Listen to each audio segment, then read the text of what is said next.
তো আমি কথায় কথায় শুকুর নিয়ে কথা উঠলো।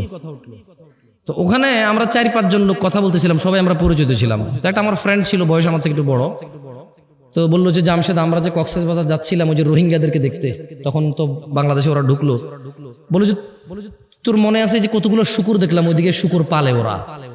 এখন পাশের জন্য বলতেছে যে তুই এমন জিনিসের নাম নিছিস, 40 দিন তো এবারে অজুই থাকবে না।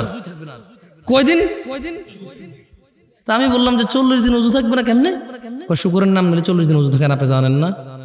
বললাম তো কেমনে কি কোরআনের মধ্যে তো আল্লাহ শুকুর শুকুর করে এলো। হ্যাঁ, সূরা মায়েদায় শুকরের কথা, শুকরকে শুকরই বলছে, অন্য কিছু বলে নাই। শুকরকে শুটকি বলে নাই, ছাগল বলে নাই, শুকরই বলছে কোরআনে। তাহলে কোরআনে হাফেজ যখন তারাবি পড়ে, খতমে তারাবি পড়ে, এ কি সূরা মায়েদা পড়ে না? আমি ওর জিজ্ঞেসি, যখন হাফেজ তারাবি পড়ে, খতমে তারাবি পড়ে, সূরা মায়েদা পড়ে কিনা? কয় পড়ে। আমি বললাম তো সূরা মায়েদা পড়লে তো সে খিনজিরও বলে, শুকরের কথাও বলে, তো তার নামাজই অজু শেষ হয়ে গেছে। 40 দিন তো তার অজুই থাকবে না, আবার তারাবি পড়াবে কিনা সে? বুঝছেন ইসলামকে কিভাবে জানে এখানে মানুষ? হাসতেছেন আপনারা, দুঃখ লাগে না? আমি খুব দুঃখ পাইছি যে উনি বলতেছে কেন জামশেদ ভাই আপনি জানেন না? শুকুরের নামে তো 40 দিন এই নামা মানে অজুই থাকে না। আল্লাহু আকবার। শোনেন, গাজীপুরবাসী ভালো হবেন, তাহলে কখন ভালো হবেন সেই সীমাটা বলে দিচ্ছি। আউযু বিল্লাহি মিনাশ শাইতানির রাজীম। বিসমিল্লাহির রহমানির রহিম।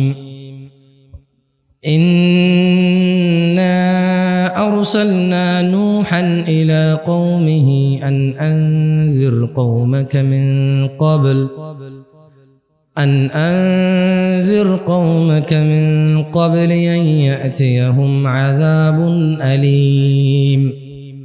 আল্লাহ তাআলা উম্মতে মুহাম্মদকে সতর্ক করতেছেন নূহ আলাইহিস সালামের ঘটনা বর্ণনা করে। সতর্ক হবেন।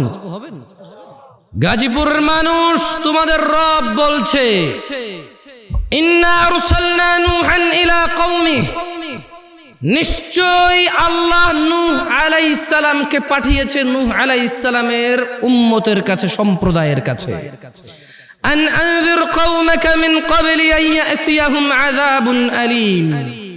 আল্লাহ নূহ আলাইহিস সালামকে বলেছে, নূহ তুমি তোমার সম্প্রদায়কে সতর্ক করো, আল্লাহর কাছ থেকে ধ্বংস, বিপদ, আযাব আসার আগে সতর্ক করো।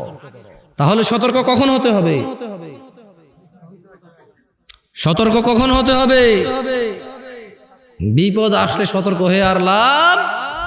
আল্লাহ তাআলা নূহ আলাইহিস সালামকে পাঠিয়ে বলছেন, নিশ্চয়ই আমরা নূহকে পাঠিয়েছিলাম তার জাতির কাছে সতর্ককারী হিসেবে, যাতে সে তার জাতিকে সতর্ক করে আল্লাহর পক্ষ থেকে গজব নাজিল হওয়ার পূর্বে।